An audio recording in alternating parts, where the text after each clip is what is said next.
जय श्री कृष्णा। कैसे हैं आप लोग फ्रेंड्स? आज की चर्चा जो होने जा रही है वो 30 सितंबर से संबंधित होने जा रही है। जैसे कि 3 सितंबर इस समय बहुत ही चर्चा का केंद्र बिंदु बना हुआ है कि आज के दिन बहुत बड़ा परिवर्तन होने जा रहा है, लेकिन ये परिवर्तन अपने साथ कुछ विशेष चीज़ें भी लेकर आने वाला है। इसके बारे में पूर्ण रूप में जानेंगे इस वीडियो में। जैसे कि हम सदैव आपको बताते हैं कि जब भी कोई राजयोग बनता है तो वो आपके लिए शुभ फल कारक होता है, दुर्योग बनता है तो वो आपके लिए निगेटिविटी का कारक होता है। जीवन आपके लिए बहुत बड़ा होता है, बहुत विस्तृत होता है। ग्रहों के अनुसार कार्य करने से चीज़ों में सफलता दर सफलता प्राप्त होती चली जाती है। तो देखिए, आज की चर्चा जो हो रही है वो राहु, शनि और गुरु के संबंधों की होने जा रही है। शनि, शुक्र और गुरु के संबंधों की होने जा रही है, यानी कि आज लगभग हम आपके सभी ग्रहों का राहु और शनि के साथ विश्लेषण करके देखेंगे कि कहाँ से आपके लिए सकारात्मकता ज़्यादा आ रही है या फिर आपके लिए नकारात्मकता ज़्यादा आ रही है। तो बनी रहिए हमारे साथ इस वीडियो में, एंड तक आपको बहुत कुछ जानने के लिए मिलेगा। वीडियो बहुत ज्ञानवर्धक होने वाला है। यदि आपकी लग्न में 4 नंबर बना हुआ है तो ये राशिफल आपके लिए है। यदि कुंडली में कहीं भी चंद्रमा के साथ 4 नंबर बना हुआ है तो ये राशिफल आपके लिए। कुंडली ना होने की स्थिति में आप इसे नाम राशि से भी देख सकते हैं। यदि अभी तक आपने अपने इस चैनल से सब्सक्राइब नहीं किया है तो प्लीज़ सब्सक्राइब कर दीजिए, वीडियो को लाइक कर दीजिए, चैनल को शेयर कर दीजिए। इससे होगा क्या कि हमें आने वाले हर वीडियो की नोटिफिकेशन मिल सकेगी आपको सबसे पहले। एक प्यार से कमेंट करना बिल्कुल ना भूलें। कमेंट से हमें बहुत मोटिवेशन मिलता है, हौसला मिलता है और ये पता चलता है कि आप और क्या जानना चाहते हैं। जैसे कि हम सभी लोग जानते हैं कि शनिदेव महाराज, जिन्होंने ढैया का निर्माण किया हुआ था, काफ़ी लंबे समय बाद ये स्वतंत्र रूप से अब अपने प्रभाव देने के लिए सक्षम हुए हैं। ऐसी स्थिति में इनका विशेष ग्रहों के साथ विशेष योग आपके लिए किस तरीके से फलीभूत होने वाला है, इस पर चर्चा को आगे बढ़ाते हैं। तो देखिए, शनि जो बैठे हुए हैं वो भाग्य भाव में और गुरु जो बैठे हुए हैं द्वादश भाव में। द्वादश भाव वो विशेष भाव होता है जो कि आपकी असफलताओं को दिखाता है, आपकी मजबूरियों को दिखाता है, और किसी मजबूरी बस आप किसी कार्य को आगे नहीं बढ़ा पा रहे हैं, ये इंगित करता है। तो देखिए, बेहद महत्वपूर्ण हो जाता है कि हम इनके इस योग को समझें।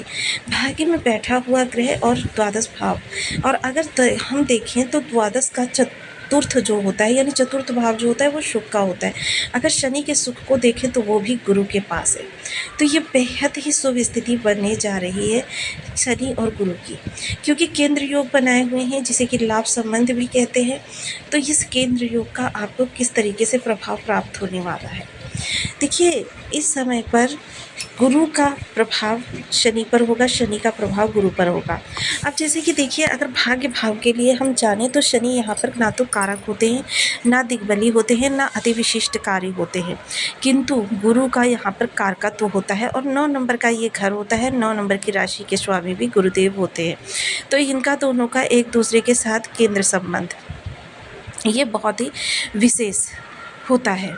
तो देखिए, ये बेहद विलक्षण योग बन रहा है कि गुरु की सकारात्मकता शनि को और शनि की कर्मठता गुरु को प्राप्त हो रही है, जिसकी वजह से, क्योंकि देखिए द्वादश भाव में आपके विदेश का भाव भी आ जाता है, आपकी कोर्ट कचहरी भी आ जाती है, आपका निवेश भी आ जाता है, जो इन्वेस्टमेंट आप करते हैं।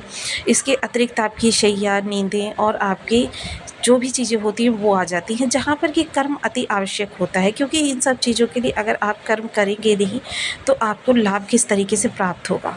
इसके अतिरिक्त अब यहाँ से चर्चा करते हैं हम शनि और शुक्र की। एक दूसरे के कारक ग्रह हैं, एक दूसरे के पूरक ग्रह हैं। शुक्र जहाँ लग्न में कारक होते हैं वहाँ शुक्र का प्रभाव शनि के साथ नवम पंचम योग बनने के कारण शुक्र और शनि दोनों का प्रभाव बहुत ज़्यादा बढ़ने वाला है। शुक्र का ऐश्वर्य शनि को प्राप्त होगा और शनि की कर्मठता शुक्र को प्राप्त होगी।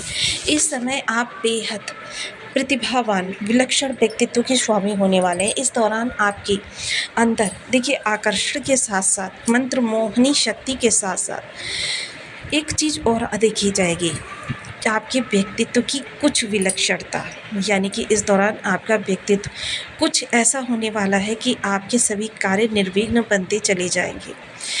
थोड़े से प्रयास से ज़्यादा लाभ निकल कर आता हुआ दिखाई देगा। चीज़ें आपके लिए बहुत अच्छी होती जा रही हैं। इन दोनों ग्रहों की तरफ से आपको चिंता करने की कोई बात नहीं। दोनों ग्रहों का सकारात्मक प्रभाव आपको प्राप्त होने जा रहा है।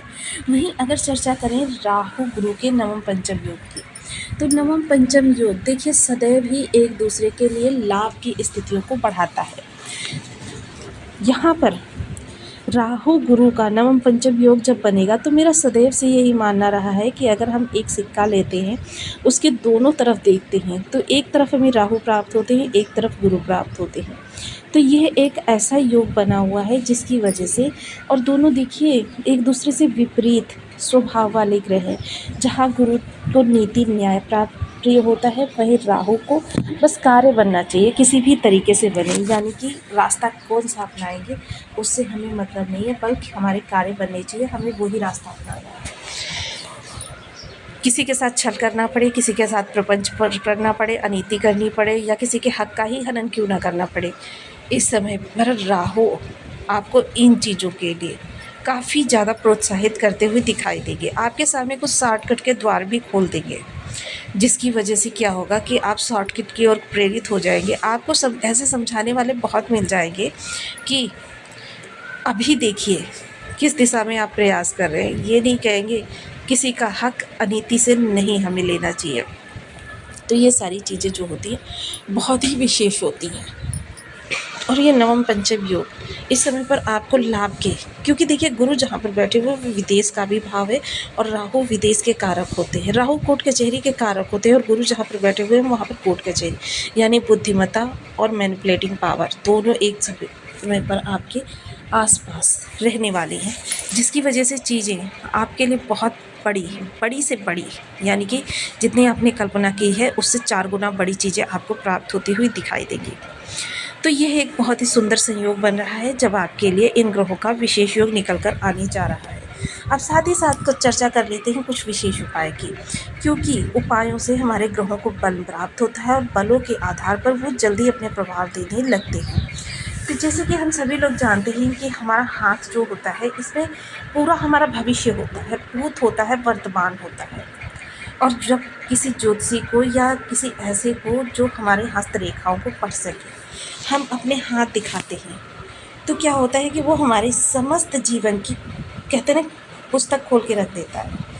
तो ये किस आधार पर होता है? क्योंकि हमारे पूरे हाथ में 9 ग्रहों का स्थान होता है, उन पर ये आड़ी टेढ़ी रेखाएं बताती हैं कि आप जीवन के किस समय पर क्या करेंगे। तो देखिए आपको थोड़ा सा प्रातः के समय पूजा पाठ से निवृत्त होने के बाद थोड़ा सा कच्चा दूध लेना है, 2 बूंद भी चलेगा। अब इस दूध को हमें अपने हाथों पर अच्छे तरीके से लेपन कर लेना है, हथेलियों के शुरू से लेकर आखिरी तक, मणिबंध से लेकर आपको उंगलियों के पोर तक, क्योंकि ये दूध जो होता है ये समस्त 9 ग्रहों को प्रभावित करता है, एक्टिव करता है, उनके बंद द्वार खोलता है। तो देखिए ये बहुत ही अच्छा है, लेकिन बस इसकी एक ही कमी है कि थोड़ा लंबे समय में प्रभाव देता है। छोटा सा उपाय है, मात्र 2 सेकंड में किया जाने वाला, तो इसको करके आप लाभ उठा सकते हैं, चलते फिरते भी इस उपाय को कर सकते हैं। तो आपको वीडियो कैसी लगी मुझे कमेंट बॉक्स में ज़रूर बताएं। चैनल पर न्यू है तो प्लीज़ वीडियो को लाइक शेयर, चैनल को सब्सक्राइब करना बिल्कुल ना भूलें। मिलती हूँ नेक्स्ट वीडियो में, तब तक के लिए नमस्कार। अपना ध्यान रखें, स्वस्थ रहें, मस्त रहें।